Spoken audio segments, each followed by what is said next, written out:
And we're live.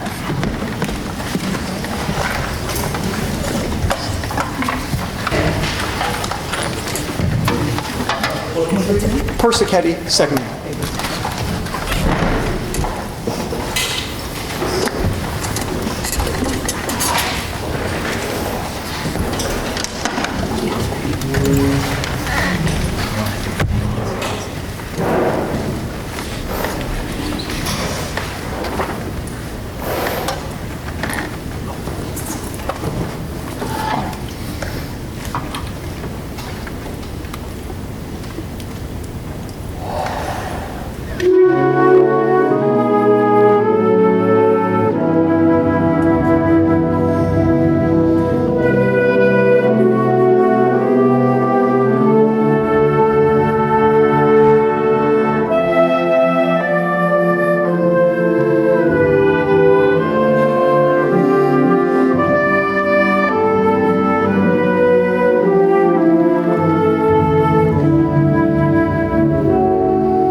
That's no problem.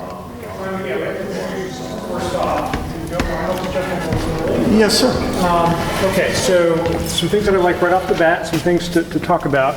I thought you did a wonderful job of kind of drawing the band's attention, and the prep for your prep, if that makes any sense, was wonderful because you just drew them up slowly, and so it was like you were already in the right frame of mind for the music. Now, I saw a little bit of kind of extra movement before you actually gave the prep, which to me looked extraneous. I don't think you really need that. I mean, you kind of drawn them in, they were ready to go, and really I think all they need is boom, you know? And the most important thing, and you'll hear me saying this over and over again, for any kind of prep is the breath, okay? And it's not even so much that they can hear you breathe. In fact, it shouldn't be audible. You know, a lot of times people, they think that prep breath, they think, you know, it's just this super audible thing that is not necessary, and it's actually kind of a distraction. But when we breathe with the ensemble, it informs what we're doing physically, so that everything that follows that breath, boom, it happens naturally. If you breathe as though you're playing, it's like your body knows the rest of it, right? Because we spent so many years playing our instruments. So as soon as we take that breath to play, your body just automatically knows what to do. So I don't think there needs to be anything else there. Now, you've got a very, I think, a lovely, graceful gesture, nice movement. There are times where, especially when you get, I think, to the fifth measure, where suddenly your downbeat kind of did this, okay? There was it suddenly went in a different direction. And this gets back to a little bit to what Dr. Belser is saying, is that the band is most tuned into that downbeat. And so that needs to be fairly consistent. It doesn't have to be exactly the same every time, but the basic shape of beat one needs to be vertical so that you don't cause any confusion in the group, okay? Similarly, you know, if the downbeat is the most important beat, the upbeat is the second most important beat, because that's where the downbeat comes from, right? So we want to make sure that 1, 2, that your 3 is consistent enough, whatever it's going to be, because sometimes it was like this, and sometimes it was like this, and so you're planting seeds of doubt in your ensemble about exactly what's going to happen, okay? So again, I'm not saying it needs to be a carbon copy, you know, this is my 3 pattern and it shall never change, you know, but 1 and 3 need to be consistent enough that they know what's going to happen, okay? Very good, so sir. maybe keep those things in mind and try to get from the top. From the beginning, please. Thank you.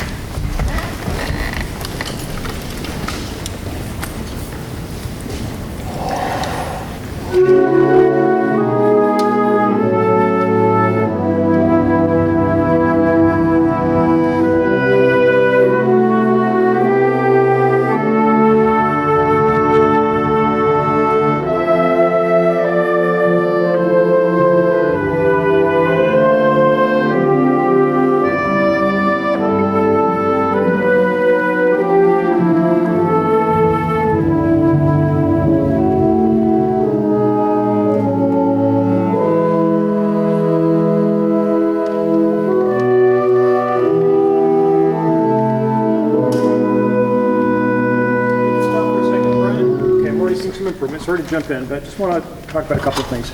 So right here before 10, you did a great job of looking over at the saxes and prepping them, but there wasn't as much clarity here on beat 3 as I would like. So you want to make sure that they come in exactly here on the downbeat. So I'd recommend, this phrase is winding down, 1 and 2, 3. So there's really nothing you need to show here other than the beginning of beat 3.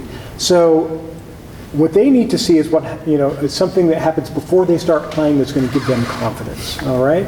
So as this, and I'm talking about the end of measure 8 here. So 1 and 2, 3, boom. So you can come out of beat 3 in a way that really preps that downbeat of 1, so they are absolutely together. Okay. And so again, it's this challenge that we have as conductors of being in the moment, but always thinking ahead. I remember teaching my son to drive, and he'd do a great job going down the road until I told him what he had to do next. And then it was like, whoa, so trying to make sure that I had to kind of drill into him, when you're driving, you always have to be thinking about what happens next. I'm going to turn here, so I'm going to put my signal on, right? That you're always thinking ahead as well as being in the moment. So can you start, how about... 3 before 10? Yeah, that'd be great. Very good. 3 before 10, please.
Gestures and motion.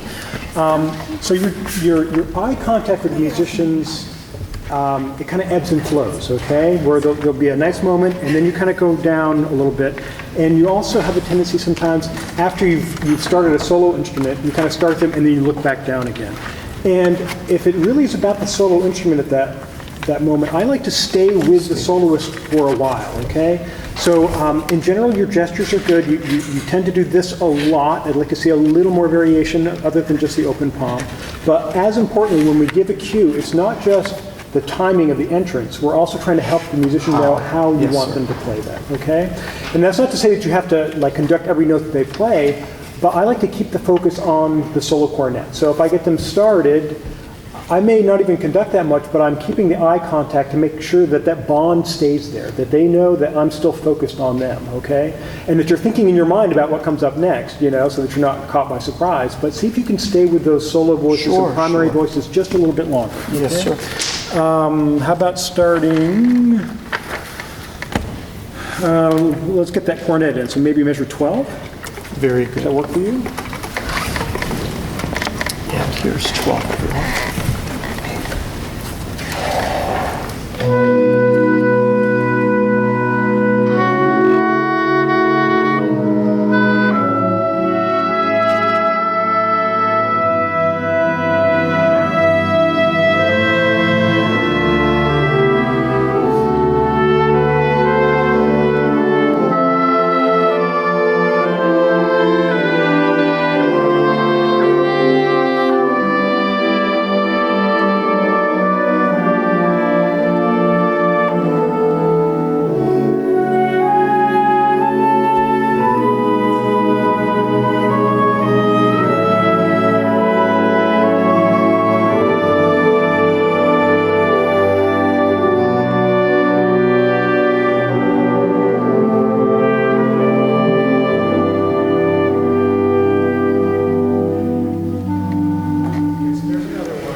stop there for a? Yes, sir, I thought that was what we were going Okay, with. no, okay, that's what I. About 30 seconds. Oh, okay.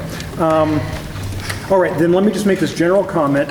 You're doing a great job, Brian, of keeping your left hand engaged, but sometimes I think as new conductors, we get so self-conscious about our left hand that once we start using it, it's like, okay, I better keep this thing moving, right? You know, I'm going to use it all the time. And there are times actually when you can be more effective with your left hand by just kind of taking it out of the way. Just kind of bring it down. You don't have to plant it in your belt buckle or something, you know, but you just get it down and you're just letting the music happen. And then, like this moment we just went by, I'm sorry.